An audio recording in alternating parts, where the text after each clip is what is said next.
thousands of years before us. And they're still here, lurking in the shadows.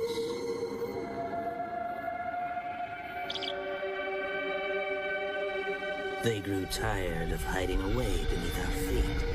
It was time to take over the planet, which once had been theirs.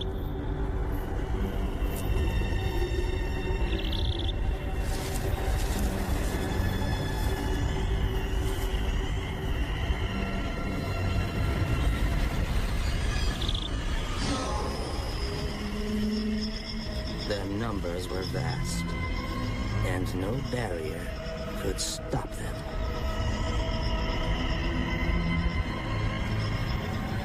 Built like tanks, and with weapons to match, their power was awesome.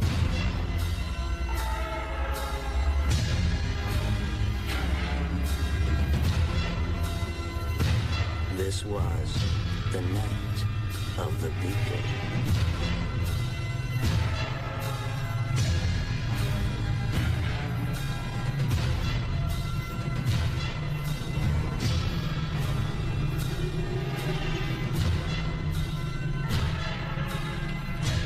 Humans were defenseless against their armory. The Beetle forces massed for the final assault. The time had come. The invasion had begun. The idea of giant beetles taking over the world is pure fantasy. In reality, no beetles ever attack us directly. And the truth about these amazing creatures is far stranger than fiction.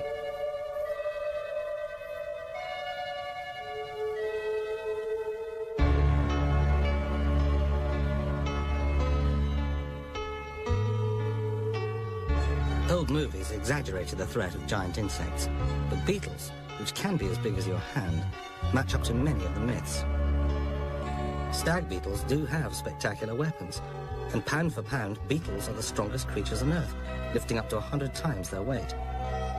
And they've been around for nearly 300 million years, way before the dinosaurs. Above all, there are far more kinds of beetle than of any other sort of animal on Earth. They are indeed the stuff of legends.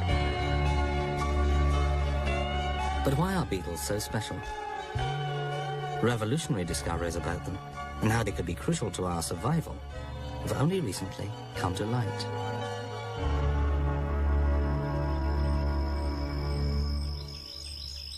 Biologists have begun to unlock the beetle's secrets. Professor Tom Eisner of Cornell University was the first to discover some of their hidden powers. Wow, let's see what we've got here. This is the great morning treasure hunt. Bugs, bugs, bugs everywhere. Looks good. The hordes of insects drawn to Tom's light trap in Florida's surviving scrubland are a great source of discovery. There's no way you could ever run out of things to look at if you study insects. And that's especially true of beetles. Think of it. 1 in 4 animals on Earth is a beetle. 300,000 beetles have been described, and we know that's only a small fraction. There are probably anywhere between 5 and 20 million beetles out there. Beetles are some of the most colorful creatures on Earth, and their tough, tank-like design is incredibly adaptable. It comes in a phenomenal range of sizes, from 1/4 of a millimeter to over 15 centimeters, and can take almost any shape. Scarab beetles often sport fancy horns.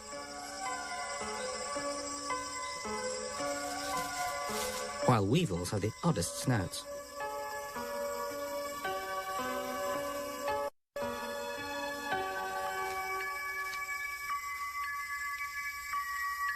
Some beetles can run like lightning, and their powerful jaws can bite through solid wood or slice up prey on land or underwater.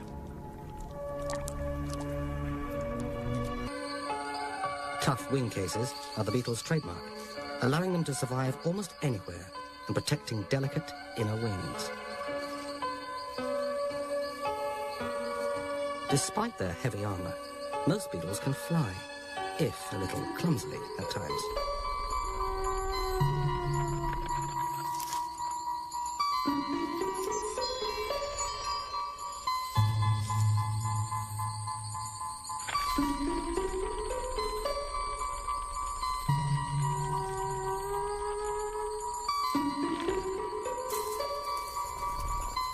Perhaps because they can be slow to escape, beetles are masters of self-defense. Their very colours and iridescence spell danger to predators. For most beetles that are flashily coloured taste foul, and some are highly poisonous.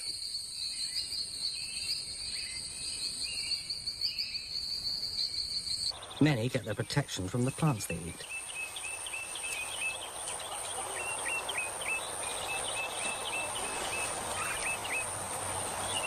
Some insects can actually tolerate the noxious chemicals in plants. They accumulate them in their own bodies and use them for defensive purposes of their own.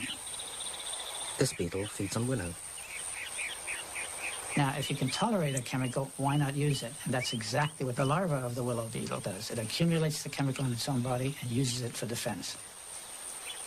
Disturb this animal and it squirts out little droplets from turrets on its side. It doesn't even waste these droplets because once the enemy takes off, it sucks them right back into the glands. It's a very powerful repellent. Actually, ants don't even have to touch the larva itself to be repelled by these compounds. Just being near one of these droplets is enough to make the ant turn around and flee. But ants aren't the only threat to beetles. In Florida's swamp forests, silken death traps up to 5 feet across are spun by golden orb web spiders.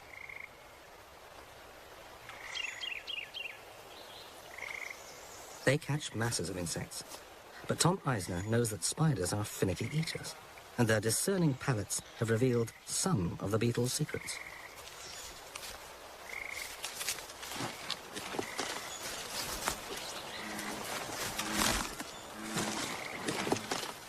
All right, let's see what she does with the Lycus beetle. She's tasting it again. And again, the beetle is absolutely motionless, death feigning. She does not like what she tastes. And now, let's see, she's trying a different part of the beetle, but now I think she's starting to cut the threads. She brings them to between her fangs, cuts them. Yeah, she's definitely cutting the threads out now around the beetle. And there's a good reason for this. This beetle is constantly distasteful. As this toad will find out if it tackles a bombardier beetle. For this creature's firepower leads to instant rejection. Any frog or toad that tried a bombardier once is likely to say, I'll be darned if I'll ever try this a second time. So what is the bombardier's secret? Now, I'm going to make believe that I'm an ant, and I'm going to use these surrogate mandibles, these forceps, to bite one of the beetle's legs. And he fired in precisely that direction. When a bombardier fires, it's actually generating an explosion. It's quite a remarkable mechanism. There are 2 sets of chemicals stored in separate chambers. So when, say, an ant bites its leg, what he does, he mixes the chemicals from the 2 chambers. The mixture explodes, becomes hot. The heat expands the chemicals, and the expansion generates the force for the ejection. Enough heat is generated in that explosion to heat the mixture to 100 degrees centigrade, so the enemy is actually hit with boiling hot fluid. That consists of very irritating compounds, the perfect chemical to tell a predator to take off. Well, this is a completely different beetle. It may look like a bombardier, but it's twice as big and it sprays a completely different chemical. Galerita is as great a marksman as the bombardier. It can aim in any direction, which means that wherever it is bitten, it can direct its spray. What it sprays is formic acid, which is a potent irritant, and it sprays it at 85% concentration. That's about as strong a concentration of acid as is produced by an animal in nature. 10% of his body is actually formic acid. He has an incredibly high defense budget. I love bombardier beetles. I mean, they're unique. I mean, imagine, here's an animal that produces a fluid at boiling hot temperature. It never uses it aggressively. It uses it purely for defense. Shouldn't we learn something from that? Now, there's a marksman for you. Imagine being little like a beetle and being attacked by ants. This is the perfect defense. Even without a bombardier's arsenal, some beetles still surprise ants.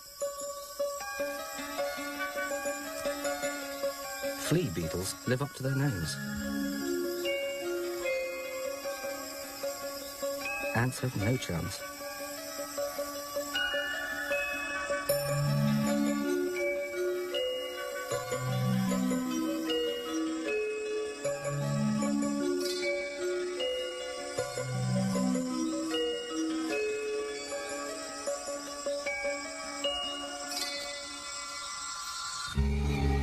Amazingly, some beetles don't even try to evade ants. This underground nest is home to thousands of ants and must be one of the most dangerous places on Earth for other insects.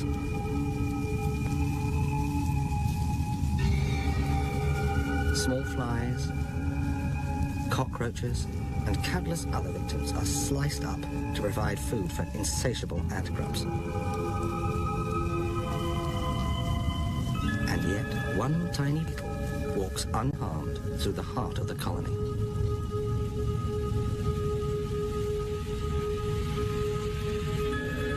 It survives because it's a walking chemical factory. If inspected, the beetle relaxes and allows ants to lick special hairs on its back, which taste of dead insects to ants. This triggers ants to carry the beetle to the brood chamber, as if it were food for the grubs. And this is just where the beetle wants to be, as it too feeds on insect corpses.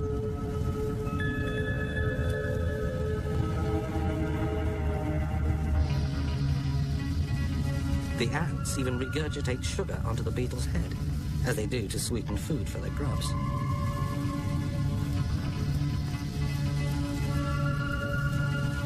This beetle cheats its way to meals by cracking ant chemical codes. But many kill for themselves. Giant ground beetles are voracious predators, and locusts are easy meat.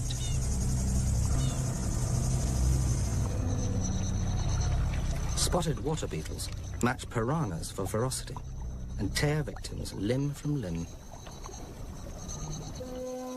Few predators bother slugs and snails, whose shells and toxic slime usually protect them.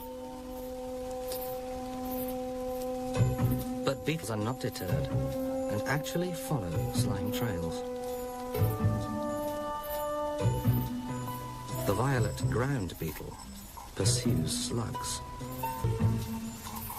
Like a bloodhound following the scent of its quarry, the beetle tracks its prey.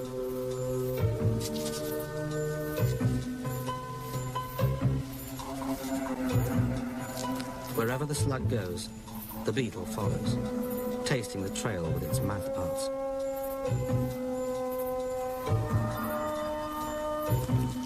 Ground beetles slaughter many slugs in Britain, and garden snails too are victimized.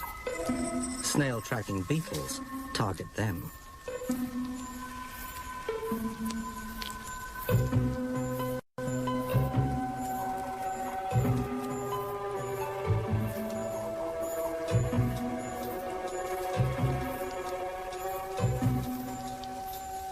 Snails' shells foil most attackers, and the froth they spew out is a second line of defense.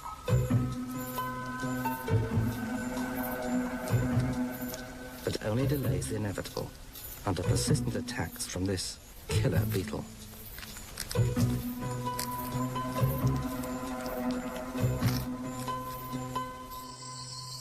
Evidence for beetle attacks is everywhere. Beetles are the most numerous vegetarians on Earth and nibble almost every part of every plant. By specializing to cope with tough diets, they have come to exist in far more forms than are found in any other animal group on Earth, and a single tree can harbor some 300 kinds.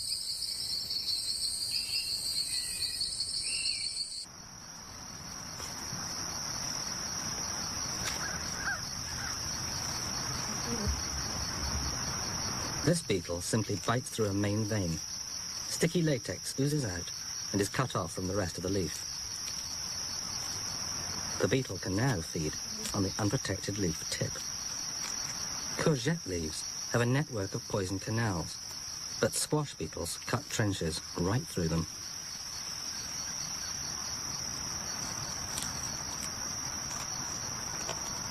This beetle can again feed freely, having dodged the worst of the chemicals.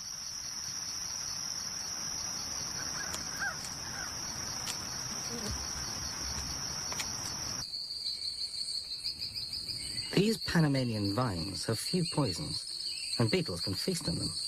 But with few toxins in their diet, the beetles could make good eating themselves. This tortoise beetle has a tough shield, but its young can be decimated. Wasps and shield bugs are their deadly enemies.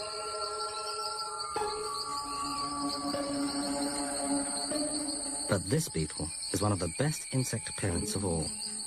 The mother guards her eggs under a leaf, and when her grubs have hatched, she stays close and feeds alongside them.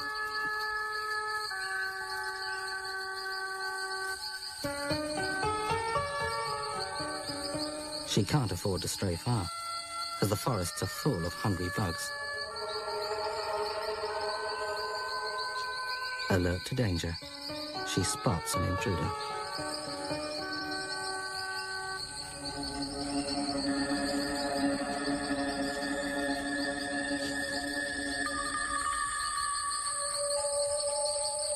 But while she is seeing one bug off, another sneaks in.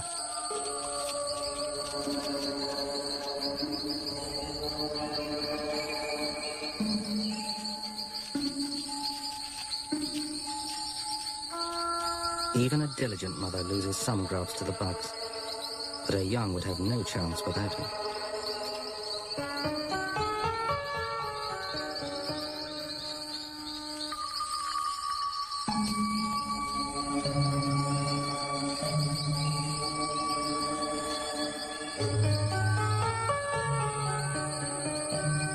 The brood huddles tightly while there is still danger. But when the coast is clear, they can start feeding again. As they grow, the beetle grubs move from leaf to leaf, stripping stems as they go.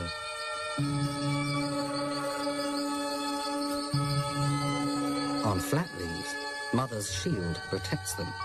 But here, exposed on all sides, she can't always stop the bugs dragging her babies from her.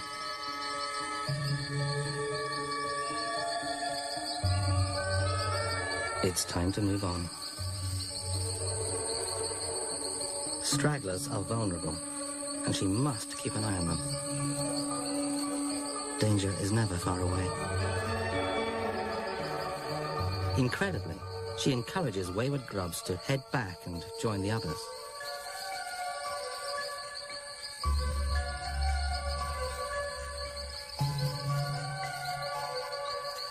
After 2 weeks, the survivors are ready for a big change in their lives, and Mother is still there to protect them. The grubs settle down and transform into pupae, transitional stages of beetles, like the chrysalids of butterflies. Adult bodies take shape inside these tough cases. Mother's job is nearly done.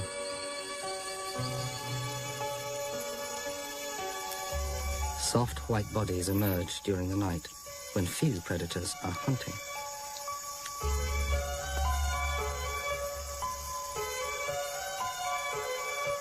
The young beetles cluster together and seem to help new siblings find their feet.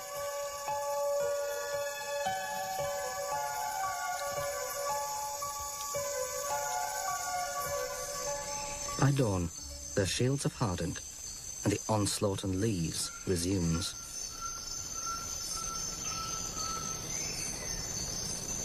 The beetles are not always bad for plants. They fertilize thousands around the world in return for pollen and nectar.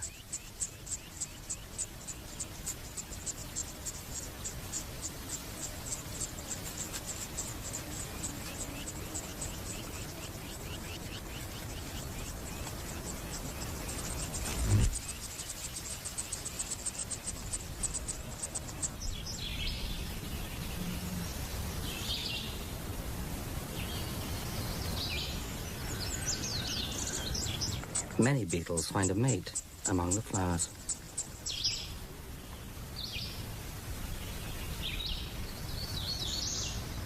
Soldier beetles scramble for mates on flowers, but high in the Ecuadorian Andes, razor grasses are one beetle's battleground.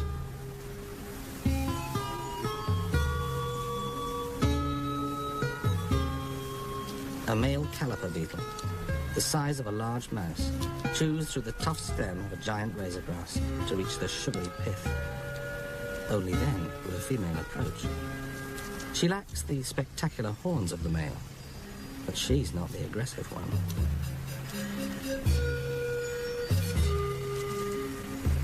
The stem, opened by one male, attracts rivals. A challenger approaches from above, and he must be seen off.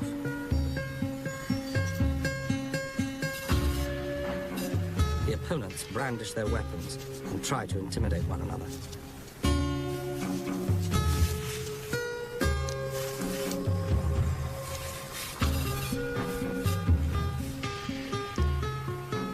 Neither backs down, and a fight is now inevitable.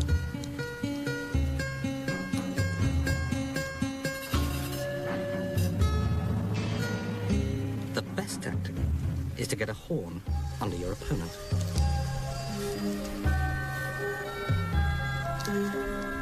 Then, while you lift, you pull his legs away.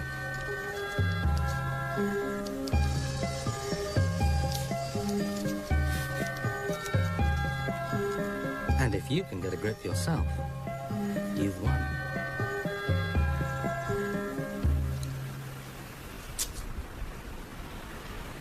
Having seen off the challenger, the winner claims his prize.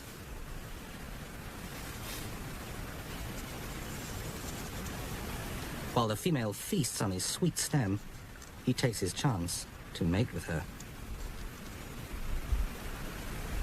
Male caliper beetles tempt females with sugary treats, but others rely on being flashy, and these show-offs do it after dark.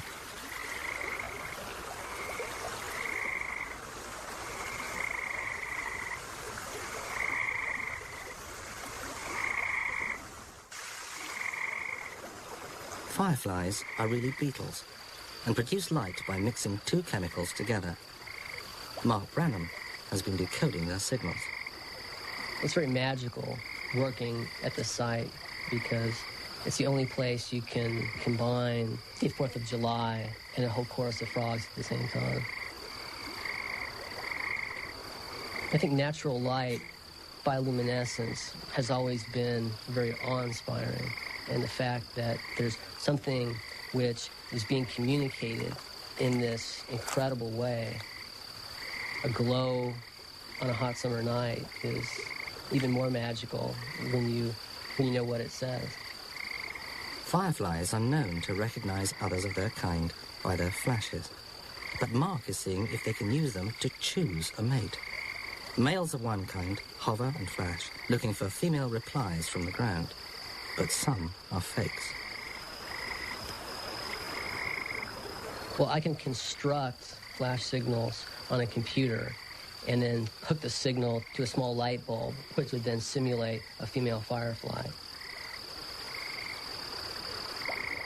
Some of the males are quite bold and they fly straight down, and there's not a lot of dialogue before they actually make their move. Males seem far from choosing, and as long as a fake flashes roughly like the real thing, will often land right beside it and keep on flashing.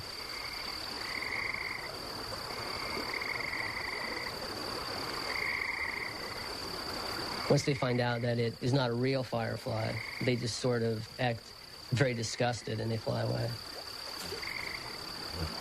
Males may not be too fussy, but to see if females are more discerning, Mark places one in a glass vial beneath another fake firefly and plays a slow male signal. What will she make of it?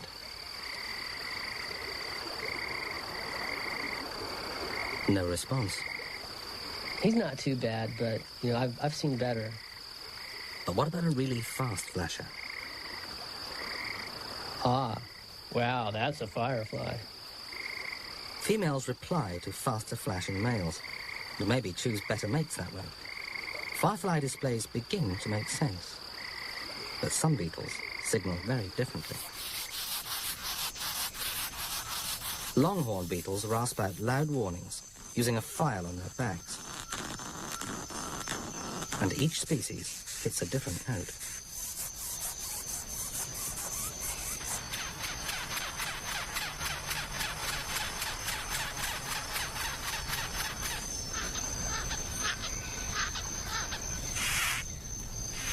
By rubbing rough bodies against wing cases, patent leather beetles are the most talkative insects of all. Families live in rotten logs and use 14 different signals in courtship, defense, and while tending their young.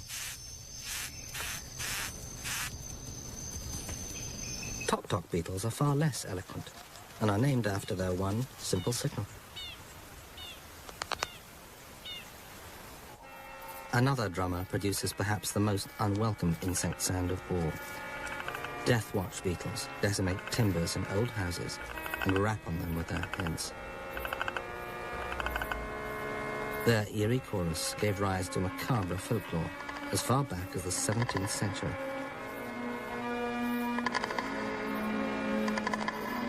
The beetles were often heard during the small hours when people gathered around a sickbed.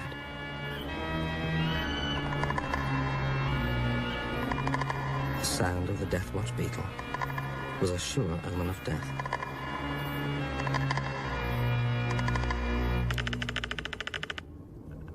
But what do the signals really mean?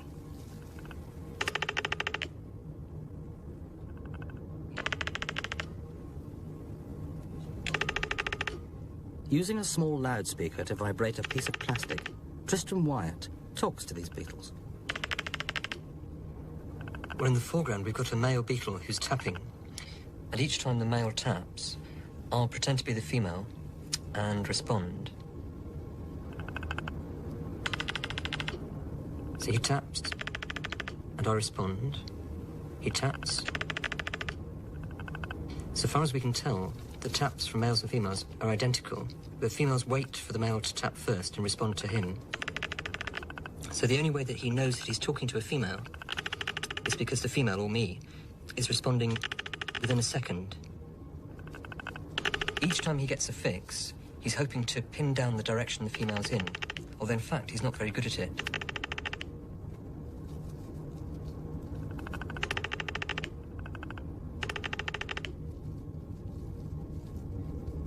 But he gets enough fixes, he circles in towards her, and this can take quite a long time, but eventually they're going to meet up. But what you'll find in this case is that instead of a female that he thought he was talking to, he's really been talking to a loudspeaker and a piece of plastic. So he's going to be frustrated when he arrives. But that's life. But how does he fare with real females? The females stay put and just respond when the male taps somewhere near them. And the males tap at intervals and move in between, looking for the female. So it's just as well that the female stays put, because otherwise it would be a bit like trying to meet somebody at a station.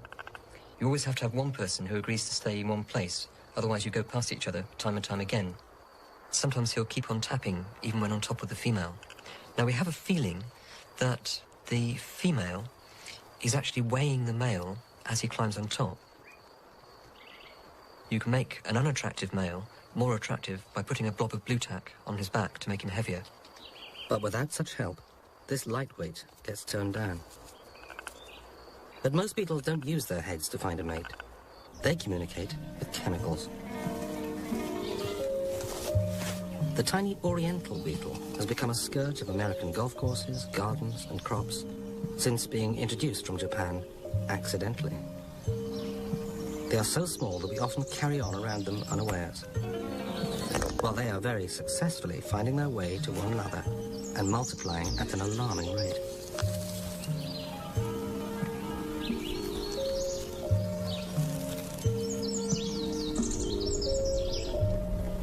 Once their numbers have built up, damage soon follows. But the beetles don't do it all themselves.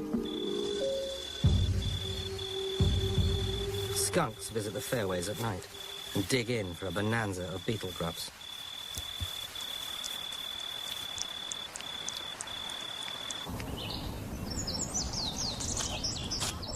Mike Villani began to deal with the beetles by taking masses of grubs back to his lab to rear adults from them.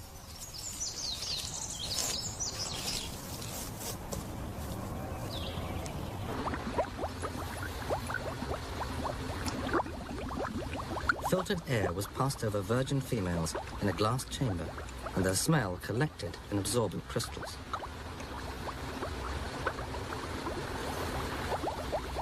Concentrated perfume of female was then tested on males in a wind tunnel. A fan drives air down the length of this contraption, where it is drawn into a large vacuum tube. Charlie Lin ran the first test. He placed a male onto a small platform, exposed the female scent lure to their airflow, and watched for a reaction. The male responded immediately. Beetle antennae are loaded with thousands of receptors, which only respond to particular chemicals, and this male was clearly reacting to the female odor. But would he fly to the source? We weren't sure at that point whether males would even fly in the tunnel. In fact, I was very apprehensive about the ability of these insects to perform in the flight tunnel. I was astonished the first time I saw these beetles fly. At the time we did the test, I knew of no other lab that had attempted to fly the oriental beetle. Since the males would fly, Charlie started to pinpoint which particular scent from within the blend originally collected was causing the response, by trying different female scents in turn.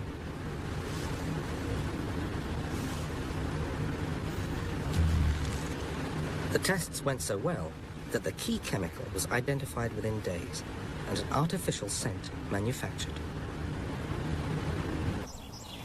Back on the golf course, it was time to try it out.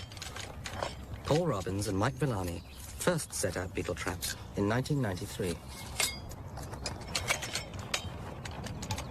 They pushed rubber bungs impregnated with the artificial female scent into the traps. Okay, let's get the next one. Next. On this golf course, no adult beetles had been seen, and there was no clear evidence of damage. Would any respond to the lures? As we set out the traps, the beetles rose out of the grass, like a swarm of bees. They just practically bubble out of the ground. Originally, we had hoped that we would be able to count the number of beetles in the traps, but we were counting them in quarts. And the very first day, we collected well over 100,000 insects. These traps now act as early warning devices to detect oriental beetles before they become a problem. We've only just worked out the chemistry of these insects, but we've used a substance from blister beetles for centuries. They come in many colors, but they all contain the chemical cantharidin, better known as Spanish fly, a notorious aphrodisiac. Men have used this dubious sex aid since Roman times, but often with fatal consequences. Just a handful of these beetles can kill. But their very toxicity is of great interest to Tom Eisner. Ah, here's something wonderful. Blister beetles, 2 different species. These are among the most chemically protected of all beetles. Tom and his co-workers have shown cantharidin to be the beetle's lifeline. It defends them, and it's the most valuable gift that a male can offer a female. In courtship, the male actually transfers cantharidin to the female. Now, imagine a female about to accept the male. Wouldn't it be nice if she knew how much she's about to get? Well, in fact, she may be able to tell from the smell of the male how much cantharidin he has. And on that basis, either accept the male or reject the male. He literally puts the substance in the sperm package, and the female gets a gift. She takes the gift, in turn transfers it to the eggs, and this protects the eggs. The blister beetle's patent elixir could now prove a lifesaver for us too. In China, a modified form of Spanish fly is being used to treat cancer. Tom believes that almost any stage of any beetle could be a valuable source of medicine. I'm somewhat mystified by the fact that there are no more drugs from bugs than there are. Could it be that insects are simply not liked well enough and we've been neglecting them for that reason? But there may be indigenous people who are different in their attitude toward insects. In Ecuador, people have a much closer relationship with beetles. Children make lanterns with cucuyos, luminous click beetles, and shamans use the same beetles in a bizarre ritual test for pregnant women. He chants, boy or girl, and lets the beetle decide. Click beetles can jump, and landing on all sixes signifies a boy. The people here also use fallen palm trees to cultivate their favorite beetle. The scent from slots cut in a trunk attract palm weevils within minutes. These large black beetles come here to mate. And while the female uses her snout to drill a hole for her eggs, the male fertilizes her. 2 months later, Gabriel Tapuy listens for developments. Something is moving inside.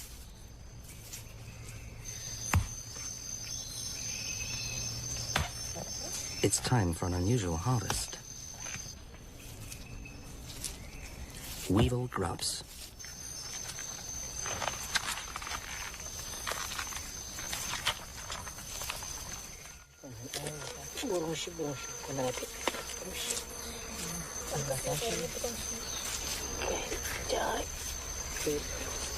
A single tree yields over 100 of these giant grubs, and they are considered well worth the effort of collecting.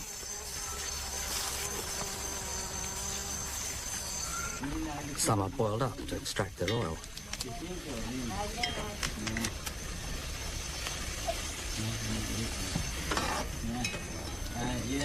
The rest are cleaned and wrapped in leaves.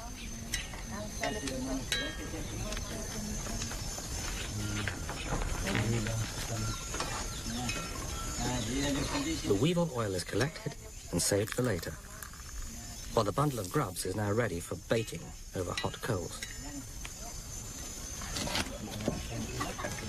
20 minutes later, the feast begins.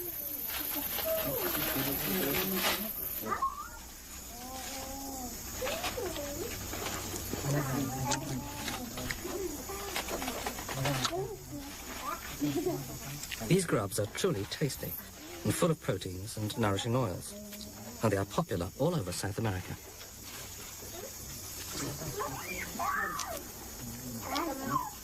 Nothing is wasted. But the grubs have another, more significant use.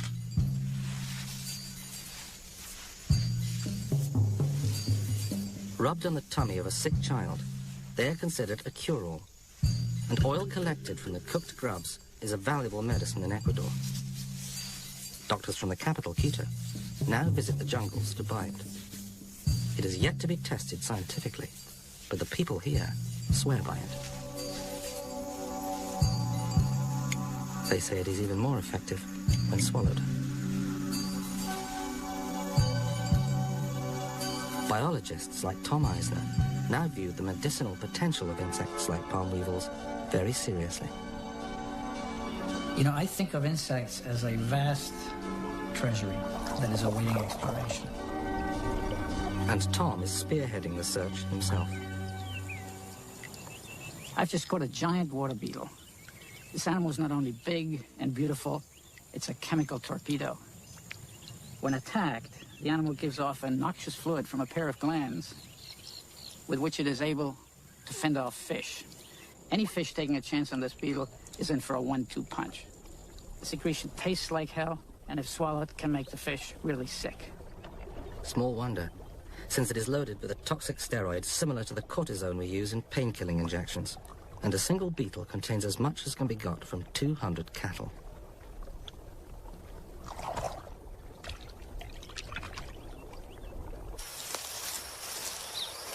Tom's search for medicines from nature is far from random.